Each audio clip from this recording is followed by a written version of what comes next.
Hello, everyone. New World Economics here with the January 12th, 2023 Russo-Ukrainian War Frontline update.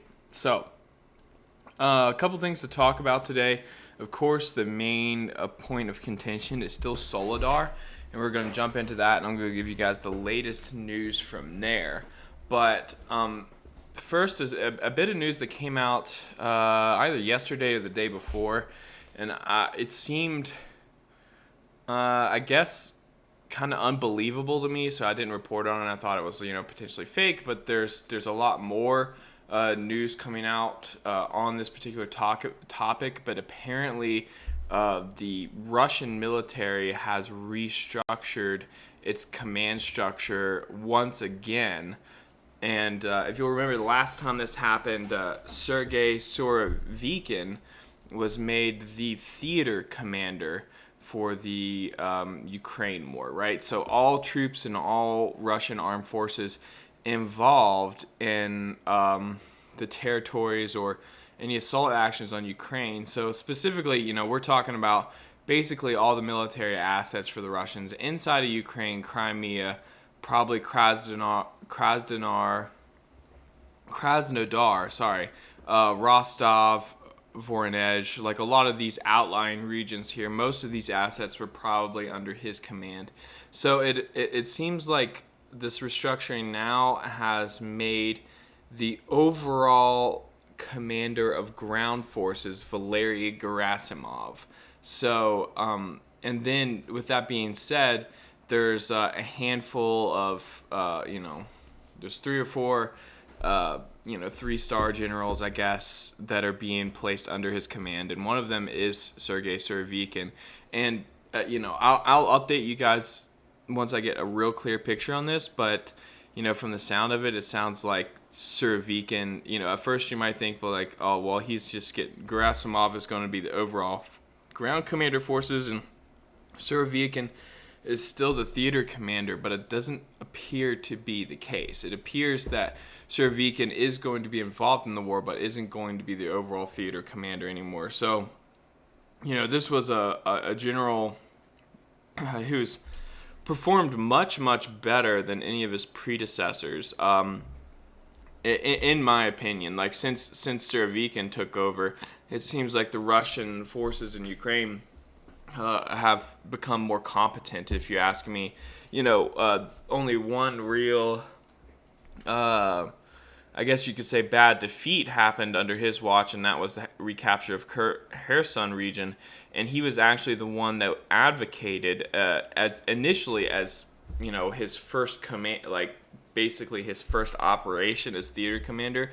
He's the one that basically told Putin, holding on to this region is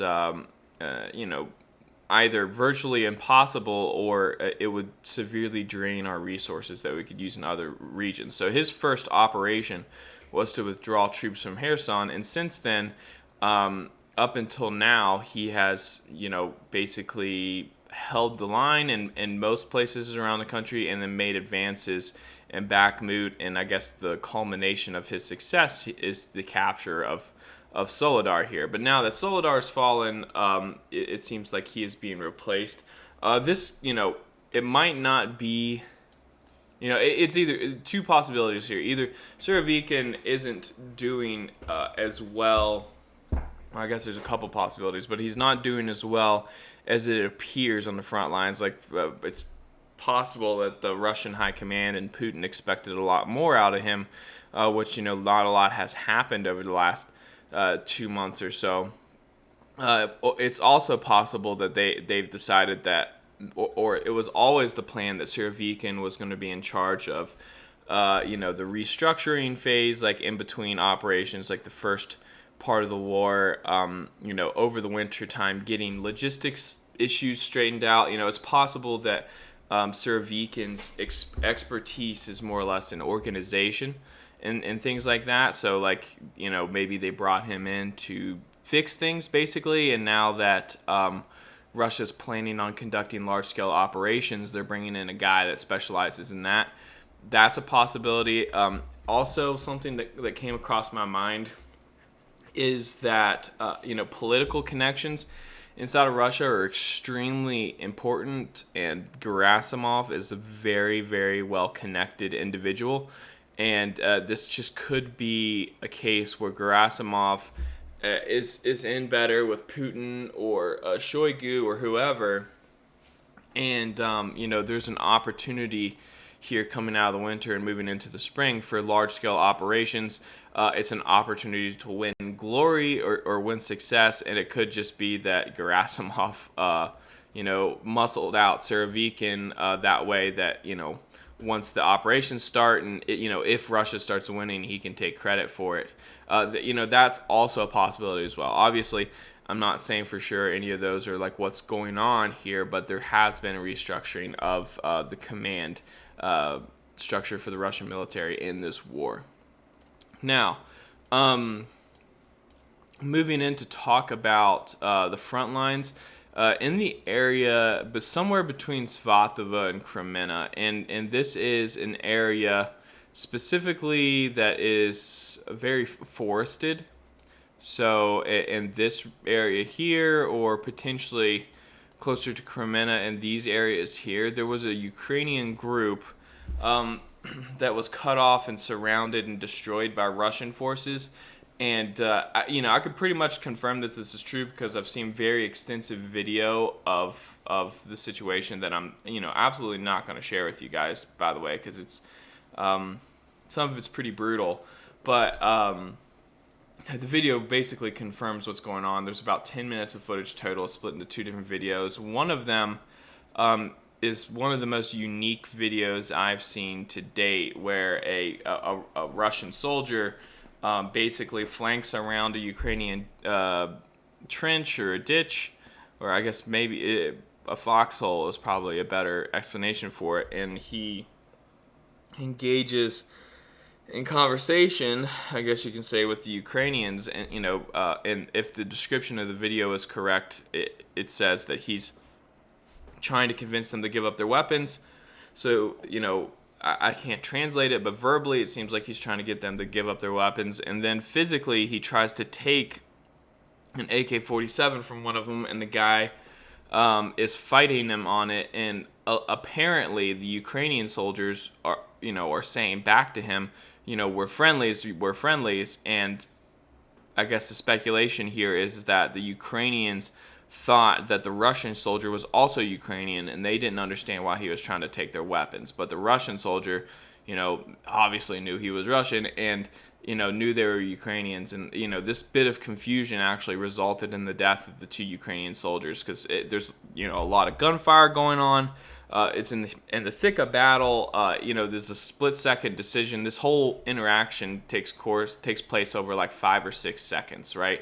And these guys aren't giving up their guns, so the Russian soldier makes a decision just to kill them, rather than keep haggling with them over surrender. And it's a very terrible video, because right at the end of the video you can kind of see like one of the Ukrainian soldiers catching on to the situation, like, oh, this is a Russian, and he's like, it looks like he's starting to put up his hands, but it's too little too late. I don't recommend going and watching the video. That's just what happens in it.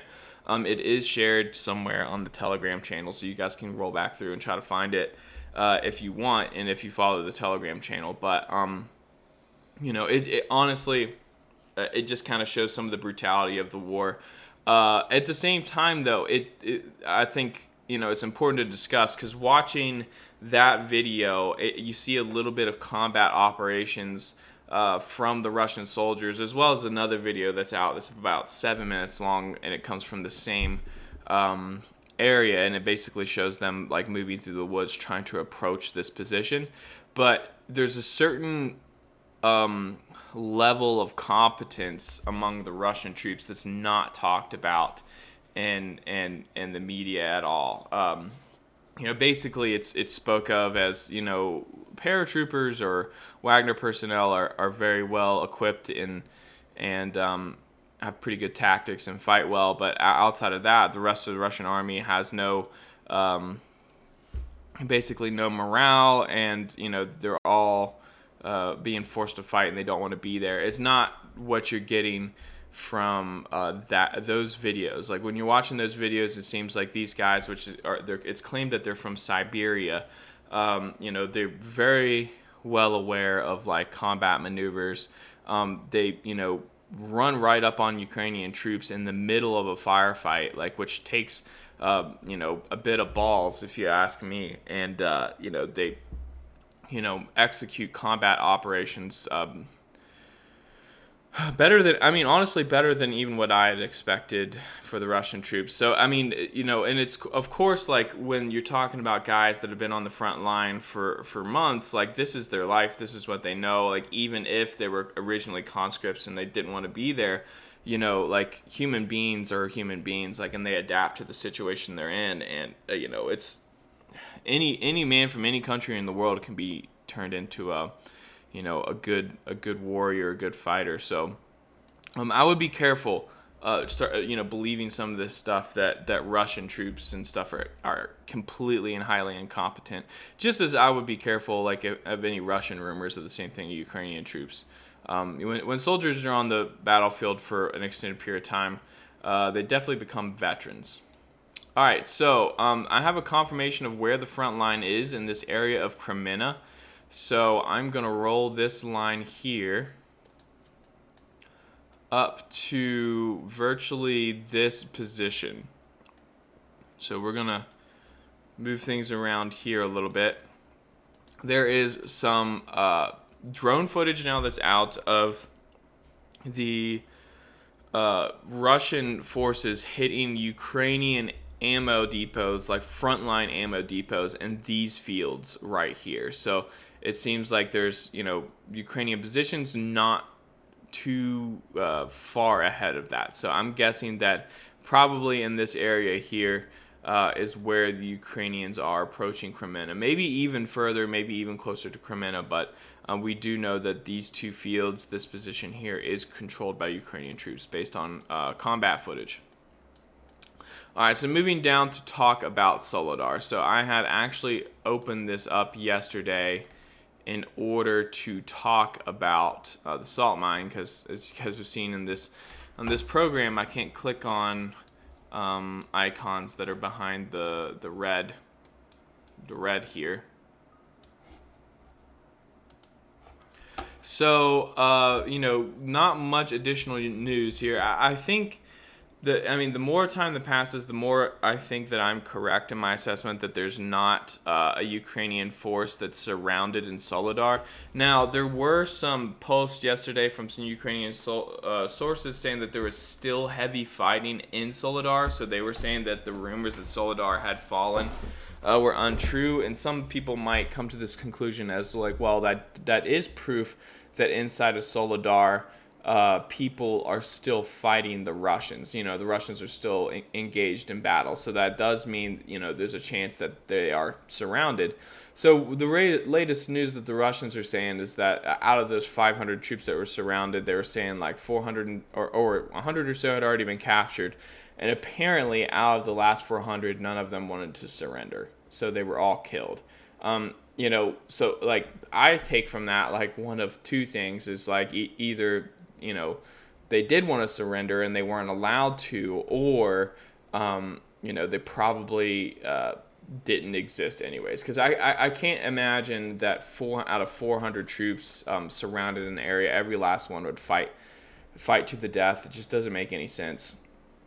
So either it's untrue or Wagner personnel engaged in a massacre. I'm not exactly sure. But the Ukrainian side definitely can say that they're still fighting in Soledar, because these two areas here are part of Soledar.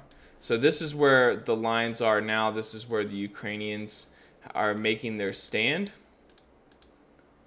Go ahead. Do this in the Ukrainian color that we've been using here. So, they got a bit of an industrial area here to the south. Both sides have a train station. So, you have a railroad line going through here, probably pretty good defensive positions can be built in this area. However, we have talked about how the Russians do have the high ground. They can overlook this. This is down in the valley. There's a river that runs through here, so this is the low ground area here. So it's questionable how long they can hold out in this position. Russian sources are talking like it's likely that the Ukrainian side is going to launch a counterattack. This is what I said yesterday, but as of now, that hasn't happened yet. And of course, the Russian sources doubt the value of the counterattack at this point, because they think that basically Soledar is lost, and recapturing it is probably impossible for the Ukrainian side, which is true. The Russians do have quite a good infrastructure, good roads leading into town here. They can easily reinforce this area. They have the high ground to protect their supply lines moving in here. Well, of course they can get harassed with artillery, but they have the capability to move enough equipment in and get equipped in these high-rise buildings and these industrial zones to where it would be very, very difficult for the Ukrainian side to launch a counterattack, especially with their supply lines in visual range of the Russian side. They can't get close enough with enough equipment without getting seen to make this happen. So it does appear, however, that the Ukrainians have launched some kind of counterattack in the area of Krasnogora. This makes a lot more sense because it's closer to Bakhmut.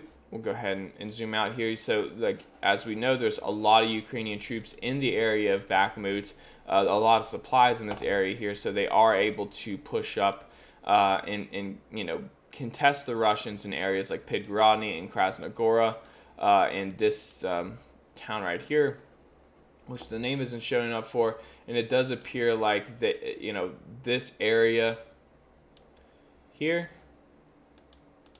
if not under Ukrainian control, is very much contested for the Russians. So good news for the Ukrainians there. It does take some pressure off them. And in this direction here, should they want to counterattack towards Soledar, taking Krasnogora and retaking Podgorodny, and trying to advance and capturing this hill here would make that much easier, right? So this might actually be the most ideal direction for a counterattack for the Ukrainian side. So we'll watch out for that in the next few days.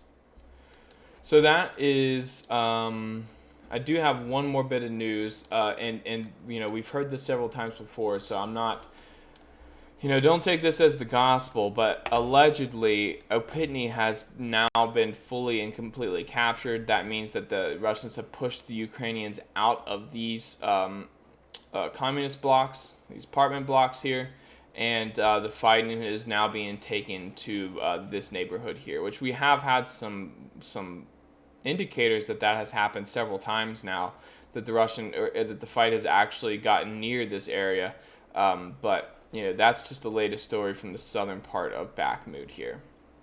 Probably move the Russians made while the Ukrainians were distracted with what was going on in Soledar.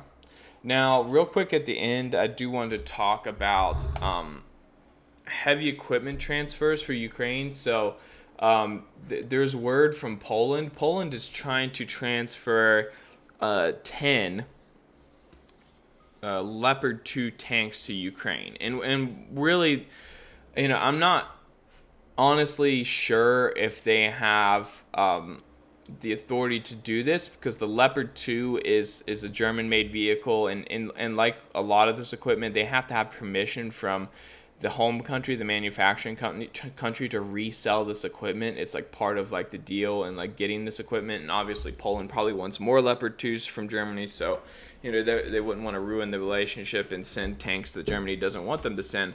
But Germany has expressed some interest or perhaps sympathy for Ukraine, and acknowledges their need for a tank like this. So it is possible that Leopard 2 tanks start going to Ukraine. And this is the most advanced model of German tank. It's actually a tank that Germany itself doesn't have a lot of.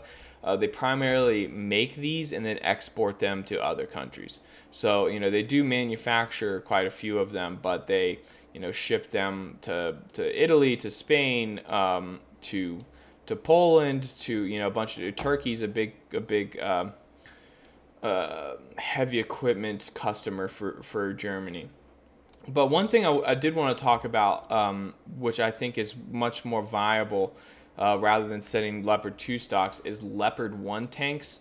And it was, this came up in conversation earlier in the war, how there were some countries that wanted to send Leopard 1s to Ukraine. Specifically here you have in April 22, Rheinmetall, which is the company that makes them, said it could supply 50 Leopard 1 tanks to Ukraine in response to the Russian invasion, but the deal fell through due to lack of available ammunition and the refusal of other NATO Leopard 1 operators to supply it.